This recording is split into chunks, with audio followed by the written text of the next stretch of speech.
comparer effectivement et peut-être mettre en parallèle la situation en Italie, qui a commencé un petit peu avant la France, et la même situation française qui a démarré un petit peu avant l'Algérie, parce que en tout cas l'épidémie évolue de la même manière, peut-être avec une incidence légèrement différente. Mais je veux bien que tu nous redises en quelques mots comment nous rappelle la situation italienne. Déjà, je pense que tu poses une question qui est très intéressante, parce qu'on a une fâcheuse tendance à généraliser et à standardiser.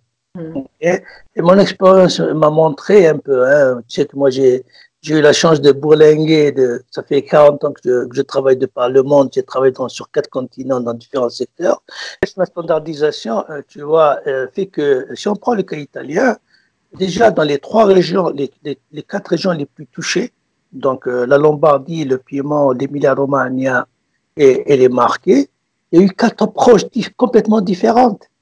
Donc, c'est 4 expériences complètement différentes avec des résultats complètement différents.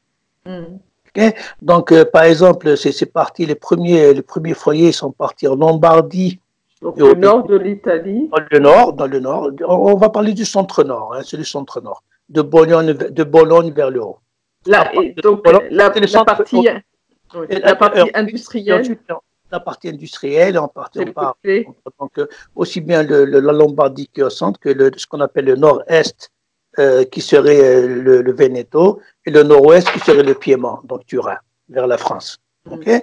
Et donc c'est ça les 3 principales régions où il y a eu, et légèrement un peu plus au sud, donc Bologne, Emilia-Romagna, qui est aussi très industrialisée, et c'est des zones à haute densité de population. Ça, par contre, c'est des particularités qu'ils ont. Okay? Avec la particularité de la Lombardie, c'est comme chez nous en Kabylie, qu'ils ont un village de 500 mètres. Okay? Et entre 2 villages, il y a un village. Une complicité énorme, c'est que chaque village est une commune et chaque village est indépendant avec les guerres de chapelle. En réalité, effectivement, ça te montre que difficile quand on parle d'un pays, tu peux prendre la France avec Paris et Marseille qui gèrent le problème de manière complètement différente. Okay? Pour dire qu'il n'y a pas une seule façon de faire.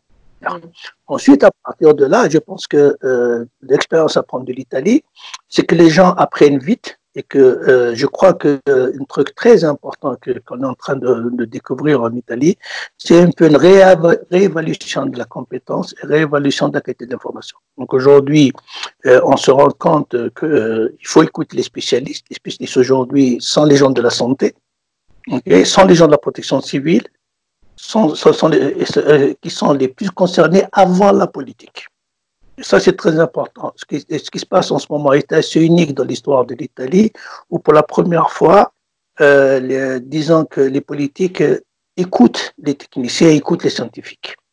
Ce qui ressort de ce qui se passe en Italie, c'est que pendant 10 à 15 ans, et je crois qu'on peut faire le parallèle avec la France et en Algérie aussi, sur le fait que d'un point de vue budgétaire, ça fait 15 ans à 20 ans qu'on coupe systématiquement chaque année sur le besoin de la santé.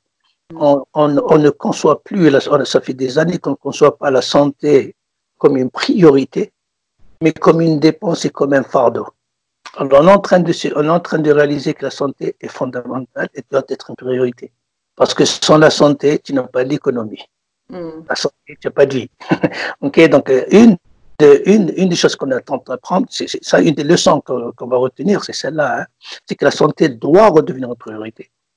Et c'est pour ça que je dis que, comme nous enseignent les Chinois, chaque crise est une opportunité.